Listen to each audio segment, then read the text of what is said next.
Esse é o mapa astrológico sideral que eu fiz hoje, e o mapa sideral ele se especifica em relação ao mapa específico na astrologia, porque ele é um mapa constelacional.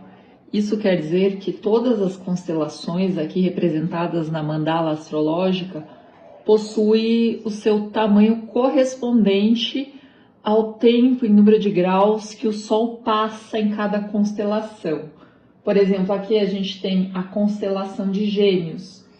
Em média 30 dias o Sol passa na constelação de Gêmeos. A gente tem a constelação aqui de Câncer. Em média 21 dias o Sol passa na constelação de Câncer. A gente tem a constelação de Leão.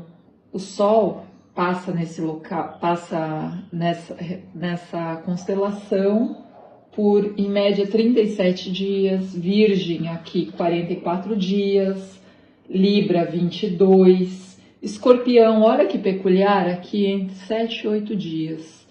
Ofiuco, que é a 13ª constelação, que não é considerada na astrologia tropical e inúmeras astrologias, na maioria delas, né, que colocaram o número 12. O 12 ele é um dogma cristão, é um dogma astrológico também. E aqui a gente tem o signo de Serpentário, que inclusive o Sol fica mais tempo em Serpentário do que em Escorpião. Então eu tenho um vídeo que eu falo sobre as hipóteses de exclusão desse signo, que além da questão do patriarcado, do número 12, do arredondamento e tal, do calendário solar, tem questões religiosas e políticas também envolvidas, como sempre. Sagitário, aqui a gente tem 33 dias em média. Capricórnio, a gente tem média 28 dias. Aquário um pouco menor, 23 dias por Aquário. Peixes, olha quanto tempo o Sol fica em Peixes, 38 dias. Mas ainda assim, em Virgem, que aqui meio que o oposto, fica 44. O Sol, na constelação de Áries, e o zodíaco é isso, né? Esse caminho aqui onde tem a bicharada que o Sol percorre na elíptica, que é a trajetória solar. Existem inúmeras dezenas de constelações próximas dessa órbita, mas o Sol só passa por essas órbitas aqui, só passa por essas constelações aqui, na elíptica, que é a órbita solar. Aqui em Áries, o Sol passa em média 25 dias.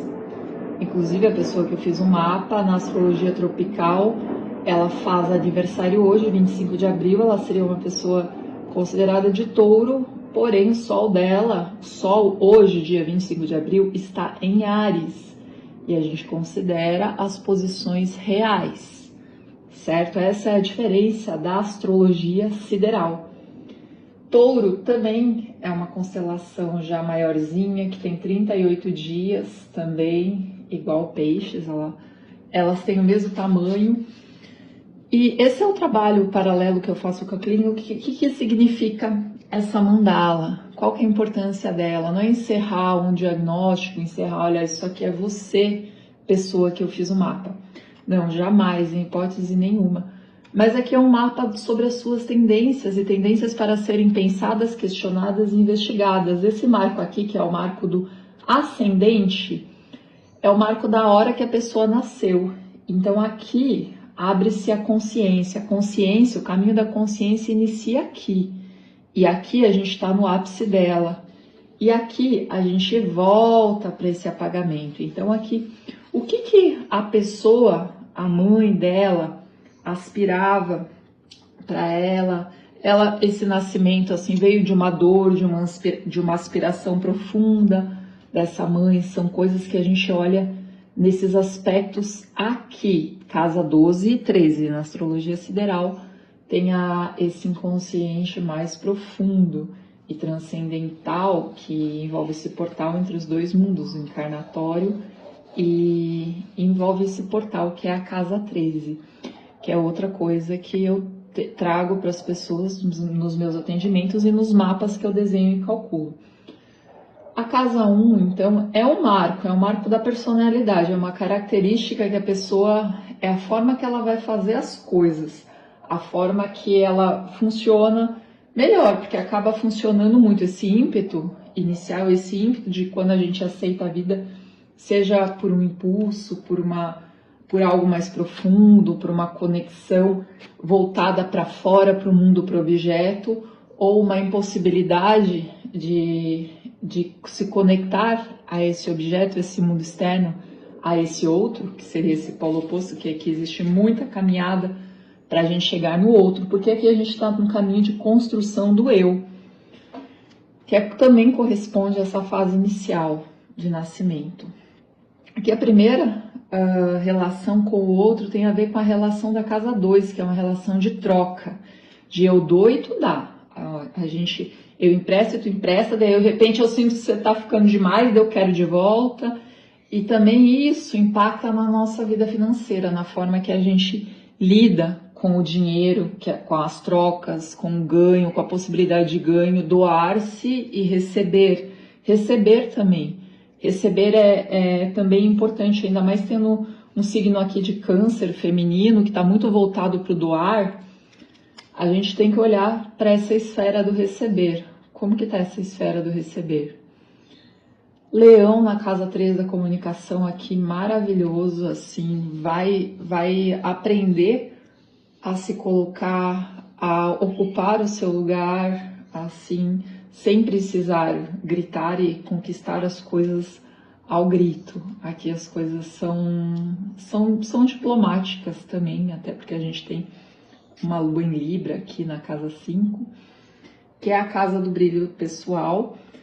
Eu vou até pular essa casa 4, porque essa casa 4 aqui é uma casa que puxa a gente a vida inteira, que é a casa dos complexos familiares. Aqui que a gente fala, a minha mãe não tá nem sabendo que mãe é essa, porque os complexos, eles vêm com a gente, eles nascem aqui, ó.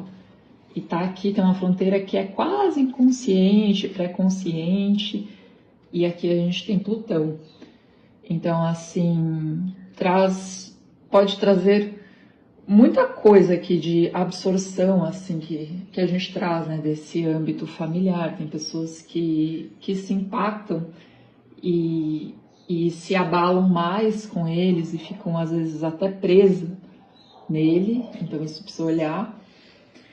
Como se libertar daqui, como sair daqui.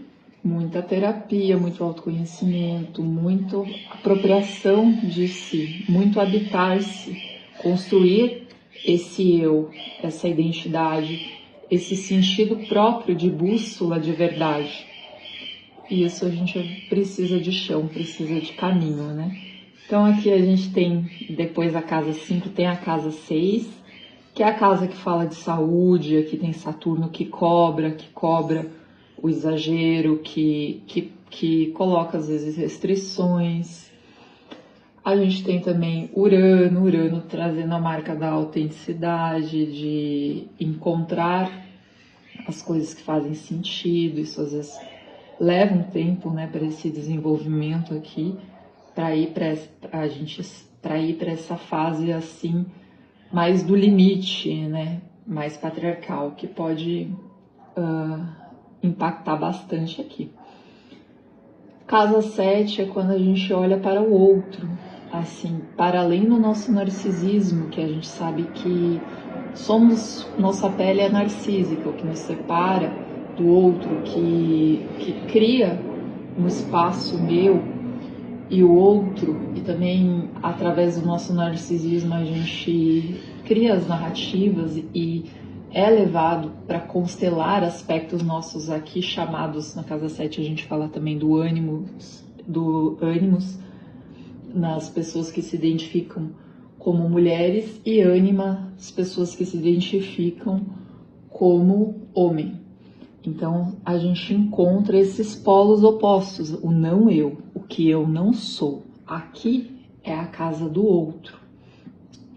E aqui a gente tem esse aspecto aqui, esse símbolo aqui, o Netuno, Deus no mar, do inconsciente. Então essa inconsciência em relação ao outro é o marco desse mapa mas é um marco que deveria ser constante na nossa vida, assim, e que eu tenho integrado bastante, porque o meu Netuno está aqui, na casa 1.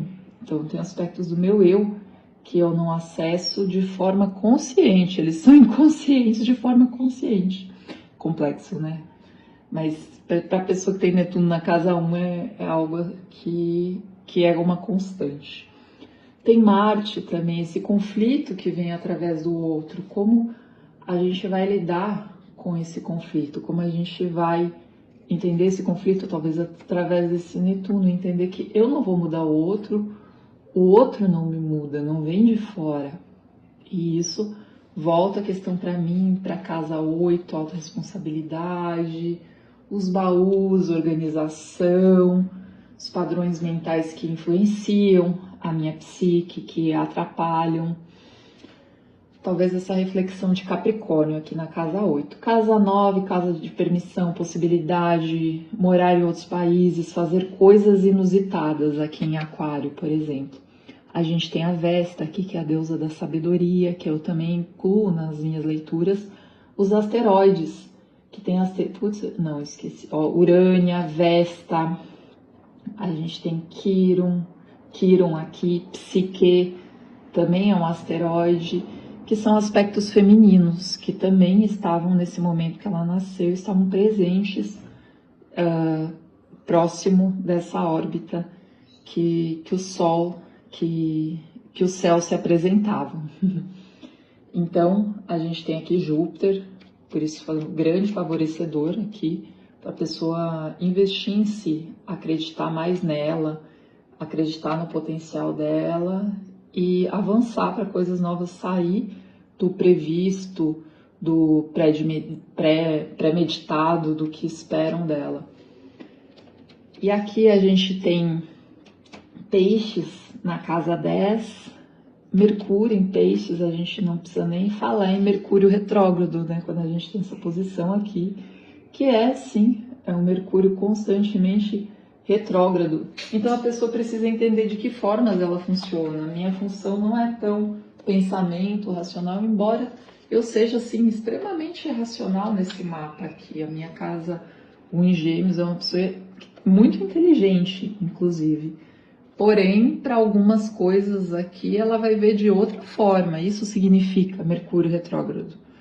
Ela vivencia e percebe as coisas de uma forma muito peculiar. Aqui, como eu falei, já falei dessa casa 11, onde a gente se volta para o outro sistêmico, onde a gente encontra nosso papel no mundo, a gente se vê pertencente ao todo, ao coletivo. Olha, muito legal encontrar esse aspecto na vida, assim, encontrar esse sol, que é o nosso objetivo. Não é um sol muito próximo, é um sol distante, está em Áries, e ela pensa que é de Touro, na astrologia tropical. Tem Urânia, que é um aspecto também feminino, que está relacionado com a inteligência, com uma inteligência feminina no sentido de ver as coisas de uma forma diferente das que estão sendo dadas. Então a Urânia, ela é a grande regente da astrologia sideral nesse aspecto. E daí a gente chega aqui casa 12, 13 e também ascendente, né? Porque casa 1 é Gêmeos.